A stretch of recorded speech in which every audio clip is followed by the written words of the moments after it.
Metro Siang kembali dengan informasi pemerintah kembali menegaskan komitmennya dalam menangani bencana banjir dan tanah longsor yang melanda Aceh, Sumatera Utara, dan Sumatera Barat.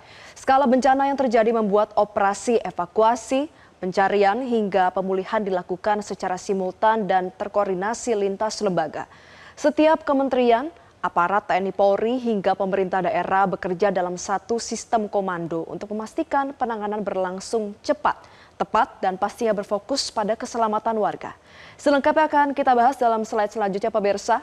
Dan untuk data terbaru hasil operasi SAR per tanggal 4 Desember 2025 pukul 20 waktu Indonesia Barat, Basarnas RI merilis pembaruan data warga terdampak di 3 provinsi. Sama-sama kita lihat.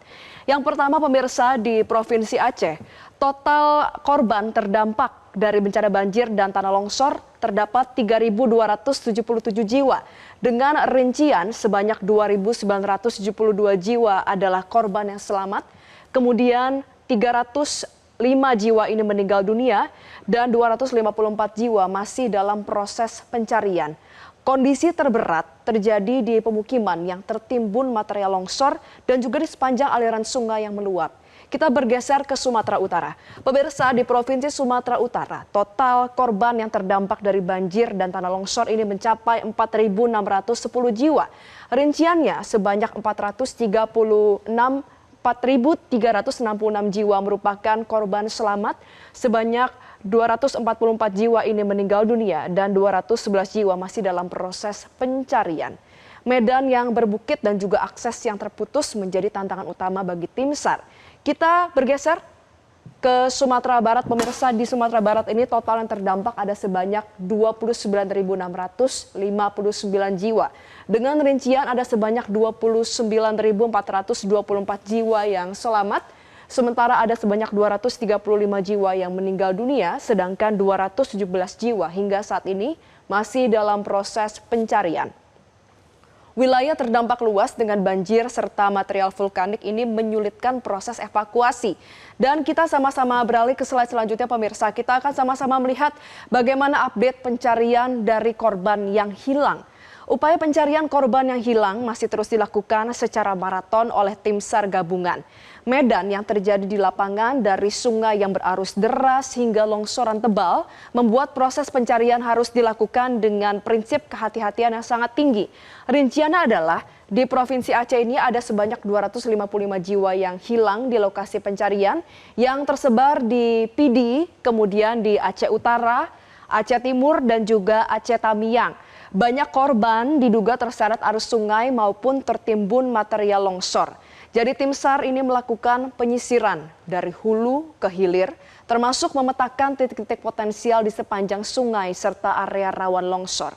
Sementara di Sumatera Utara pemirsa masih ada 211 jiwa yang hilang dan masih dalam proses pencarian, di mana untuk wilayah pencarian terluas ini berada di daerah Tapanuli Tengah. Dan sisanya ini tersebar di Humbahas, kemudian Deli Serdang dan juga Tapanuli Selatan. Banyaknya wilayah masih terisolasi sama akibat jalanan yang terputus memaksa petugas melakukan mobilisasi, baik itu melalui perahu maupun jalur setapak. Tim SAR ini menggunakan peralatan penyelamatan dan juga penyelaman di titik-titik sungai yang diduga menjadi tempat korban terperangkap.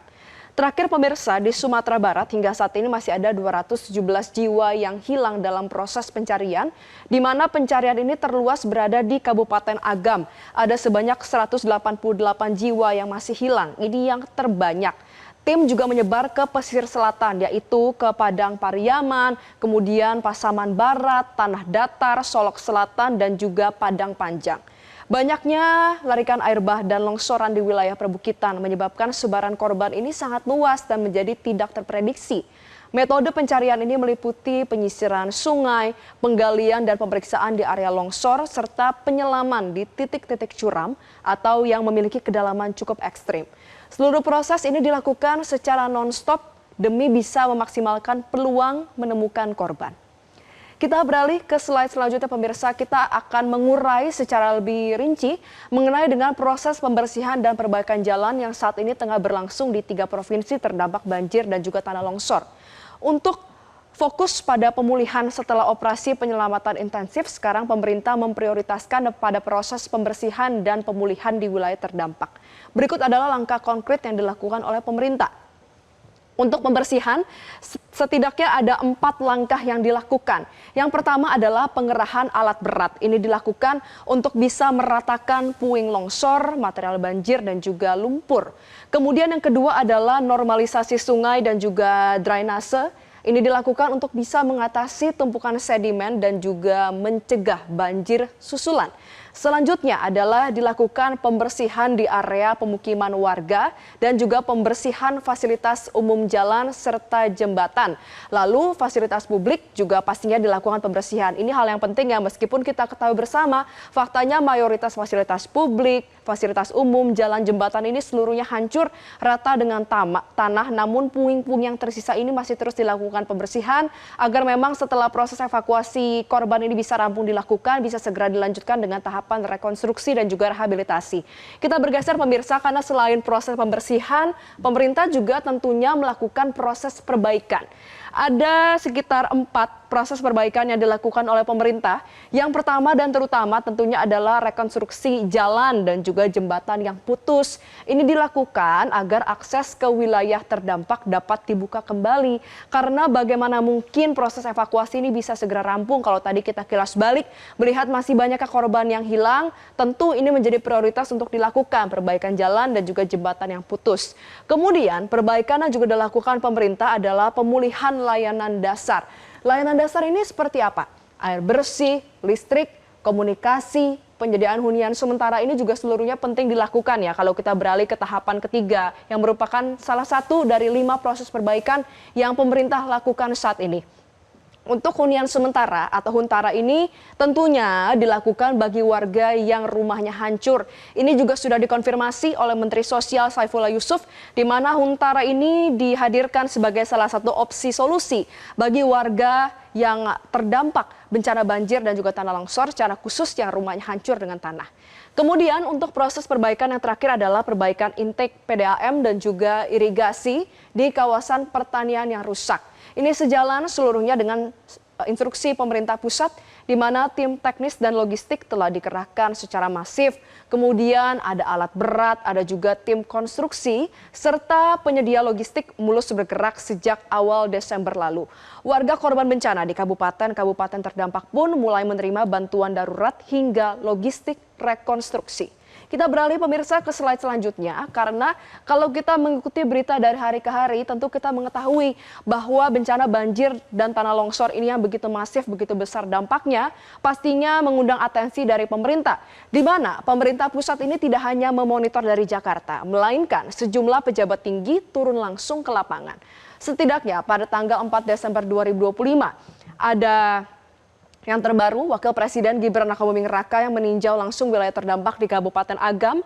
Kemudian beberapa hari sebelumnya, Presiden Prabowo Subianto juga meninjau langsung wilayah terdampak di 3 titik, baik itu di Aceh, di Sumatera Utara, dan juga Sumatera Barat. Presiden juga sempat meninjau langsung ada jembatan di Pantai Dona yang sempat putus dan juga menginstruksikan jajaran yang ikut kala itu, ada Menteri PU beserta jajaran agar memang perbaikan jembatan ini bisa segera dilakukan, agar desa yang berada di seberangnya yang masih terisolir dapat segera terjangkau untuk menerima bantuan logistik. Kemudian juga Menko PMK Pratikno tentu ia terjun langsung ke lapangan karena memang Menko PMK ini adalah pihak yang ditunjuk oleh pemerintah, dalam hal ini Presiden Prabowo Subianto secara langsung untuk memimpin proses evakuasi, proses pencarian korban dan juga pastinya hal-hal lainnya berkaitan dengan bencana banjir dan tanah longsor, baik di Aceh, Sumatera Utara, dan Sumatera Barat. Kemudian juga kita melihat kehadiran dari Mensesnek Prasetyo Hadi bersama dengan Presiden Prabowo Subianto beserta dengan Seskap Teddy Indrawijaya yang juga turut hadir. Untuk jajaran Menteri Kabinet Merah Putih juga banyak yang kami lihat turut hadir ke lokasi. Salah satunya juga ada Muhaimin Iskandar yang hadir dan tentunya juga Kapolri dan Panglima. Mereka hadir langsung saat ini terus menetap baik itu di Sumatera Utara, Sumatera Barat, di Aceh, Dan pastinya keberadaan mereka di lokasi bencana ini untuk melakukan monitoring secara langsung agar memang pengerahan dari personil baik itu TNI Polri dapat dilakukan secara maksimal dan pastinya bisa menjangkau proses evakuasi dan juga pendistribusian logistik bagi masyarakat yang terdampak. Dan yang terakhir dan salah satu yang terpenting adalah Kepala BNPB dan juga Basarnas Pusat yang langsung berada di titik lokasi yang langsung hadir untuk bisa meninjau bagaimana proses evakuasi saat ini dilakukan. Kita beralih pemirsa ke slide selanjutnya. Ini adalah amanat yang diberikan oleh Presiden Republik Indonesia Prabowo Subianto terkait dengan insiden bencana besar yang berkaitan dengan banjir dan tanah longsor yang terjadi. Di mana Presiden Prabowo Subianto menegaskan bahwa negara hadir untuk melindungi rakyat. Seluruh sumber daya pemerintah dikerahkan untuk bisa mempercepat evakuasi, penyelamatan, dan pemulihan. Presiden menekankan bahwa pejabat yang hadir di lapangan harus memberikan langkah konkret, bukan sekadar memberikan kesan saja. Karena memang yang dibutuhkan warga saat ini adalah tindakan nyata, bukan eksploitasi penderitaan mereka maupun konten belaka.